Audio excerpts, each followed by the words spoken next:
Hello दोस्तों, welcome back to my channel. तो आज हम लोग पढ़ने वाले हैं अबाउट ग्रेटेस्ट इंटीजर फंक्शन के बारे में, जिसको GIF भी कहते हैं। इस वीडियो में हम लोग क्या क्या कवर करेंगे, सबसे पहले पढ़ेंगे कि GIF होता क्या है, और उसके बाद पढ़ेंगे इसको डिनोट कैसे करते हैं।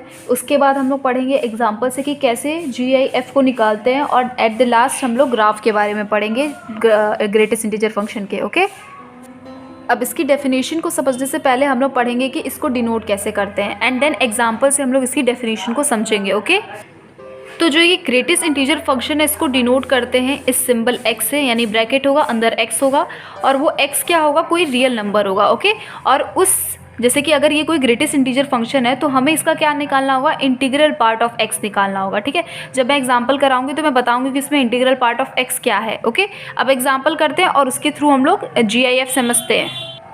अब यहाँ पे अगर हमें 2 का निकालना है तो 2 का क्या होगा, 2 ही हो जाएगा। ठीक है, अब हम लोग यहाँ से डेफिनेशन को समझते हैं। बोला है कि ग्रेटेस्ट इंटीजर फंक्शन वो फंक्शन होता है जिसमें कि जो ग्रेटेस्ट इंटीजर होता है, सबसे ग्रेटेस्ट इंटीजर आता है जो कि लेस देन और इक्वल टू होता है गिवन रियल नंबर। मतलब कि ये जो अंदर वैल्यू है उसके बाहर जो वैल्यू निकल के आएगी, या तो इस अंदर वाले की ये वैल्यू इक्वल होगी या तो इससे छोटी होगी। ये वाली जो वैल्यू है, मतलब ये वाली वैल्यू कभी भी इस वैल्यू से बड़ी नहीं आएगी, या तो इसके इक्वल आएगी या तो इससे छोटी आएगी। ओके, तो यहाँ पे 2 का क्या हो जाएगा, 2 ही हो जाएगा। अब 2 का 2 ही क्यों हो गया, क्योंकि जब भी ब्रैकेट के अंदर सिर्फ इंटीजर दिया हो तो वो इंटीजर ही उसकी वैल्यू हो जाएगी, यानी इंटीग्रल पार्ट ऑफ x हो जाएगा। ओके, और यहाँ पे 2 क्या कहलाएगा, इंटीग्रल पार्ट ऑफ x कहलाएगा। ठीक है, या फिर ग्रेटेस्ट इंटीजर फंक्शन भी कह सकते हैं। तो यहाँ पे लिख लेते हैं integral part of x। Okay, part of x। अब यहाँ पे दिया है 2.5। अब इसका इंटीग्रल पार्ट ऑफ x क्या होगा, मान लो ये तो x की वैल्यू है ना, अंदर ही तो x होता है, x की जगह हमने क्या रख दिया, कोई रियल नंबर रख दिया, क्योंकि यहाँ पे बोला भी था। तो अब 2.5 का क्या होगा, 2.5 का भी 2 ही होगा। अब ये कैसे हुआ, अब यहाँ पे अगर नहीं समझ में आया तो सबसे आसान तरीका होता है आपको नंबर लाइन पे रिप्रेजेंट कर लेना। ये हो गया 0, ये 2.5 है हमारा। अब यहाँ पे 2 और 3 के बीच में क्या लाई करेगा, मान लो 2.5 यहाँ लाई कर रहा है। ठीक है, तो जहाँ भी 2.5 लाई करेगा, ये जो अंदर वाली वैल्यू दी है, ये जहाँ भी लाई करेगी उसके लेफ्ट वाली वैल्यू आपको देखनी है, वही उसका क्या हो जाएगा, इंटीग्रल पार्ट ऑफ x।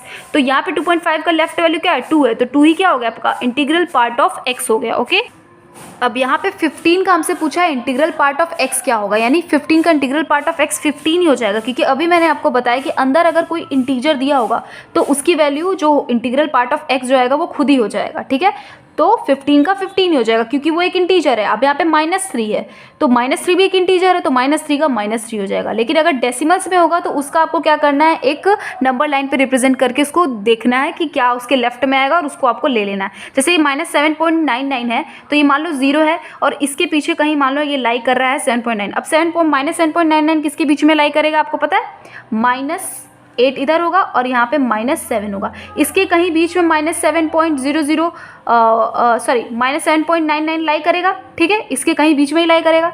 तो अब इसका लेफ्ट पार्ट क्या है, -8 है, तो इसका आंसर क्या हो जाएगा, -8 हो जाएगा। ओके, आई होप आपको समझ में आ रहा होगा। क्या करना है आपको, अगर जब भी ऐसी वैल्यू दे दे तो आपको क्या करना है, नंबर लाइन पे सिंपली रिप्रेजेंट कर लेना है। नंबर लाइन पे रिप्रेजेंट करने के बाद आपको देख लेना है कि लेफ्ट पार्ट पे क्या आ रहा है। अब कुछ लोग सोचेंगे कि -7.99 का -7 हो जाएगा, नहीं, ये तो इसके राइट में आ रहा है। आपका देखो, पॉजिटिव और नेगेटिव की जो वैल्यूज़ हैं पॉइंट में, वो बहुत ही डिफरेंट है एक दूसरे से। ठीक है, तो यहाँ पे पॉजिटिव में हम लोग देख रहे थे तो ये 2 आ रहा था। ठीक है, लेकिन यहाँ पे देखो, यहाँ पे लेफ्ट साइड में -8 आ रहा है। ठीक है, तो -8 और -7 के बीच की लेफ्ट साइड की वैल्यू लेनी है, जो कि क्या आएगा, -8 आएगा, ना कि -7। ओके, अब यहाँ पे -7.001, तो -7.001 भी कहीं इन्हीं के बीच में लाई करेगा, -7.001। तो इसके लेफ्ट साइड क्या है, -8 है, तो यहाँ भी क्या हो जाएगा, -8 हो जाएगा। अब इतने एग्जाम्पल्स हमने सॉल्व किए हैं, तो अब इससे मैं एक क्वेश्चन आपसे पूछ लेती हूँ कि जैसे मैंने डेफिनेशन में अभी पढ़ा था कि जो भी इंटीग्रल वैल्यूज़ आती हैं पार्ट ऑफ x की, वो क्या होगी, अंदर वाले की या तो इक्वल होगी या तो अंदर वाले से क्या होगी, छोटी होगी, बड़ी नहीं होगी। अंदर वाले से क्या होगी, हमेशा छोटी। तो देखो, ये अंदर वाला 2.5 है, तो इससे छोटी आया है 2.5 बड़ा है, तो ये छोटा है। हमेशा जो बाहर वैल्यू आएगी या तो इसके इक्वल आएगी या तो इससे छोटी आएगी, बड़ी कभी नहीं आएगी। 15 का 15 हो गया, यानी इक्वल आ गई। -3 का -3 आएगा, क्यों, क्योंकि एक इंटीजर था, ये भी एक इंटीजर था, इसलिए -3 एज इट इज निकल आया बाहर। ओके, अब यहाँ पे है -7.99। ओके, तो -7.99 का इंटीग्रल पार्ट ऑफ x क्या है, -8। और मैंने आपको बताया कि जो बाहर वैल्यू होगी वो हमेशा इससे छोटी होगी। तो क्या -7.99 बड़ा है, -8, -7.99 बड़ा है, तो ये वैल्यू क्या है, छोटी है। -8 क्या है, छोटा। माइनस में जो नंबर बड़ा दिखता है वो असलियत में बड़ा नहीं छोटा होता है। ओके, आई होप कि आप ये बेसिक्स जानते होगे, नहीं भी जानते तो कोई बात नहीं, ठीक है।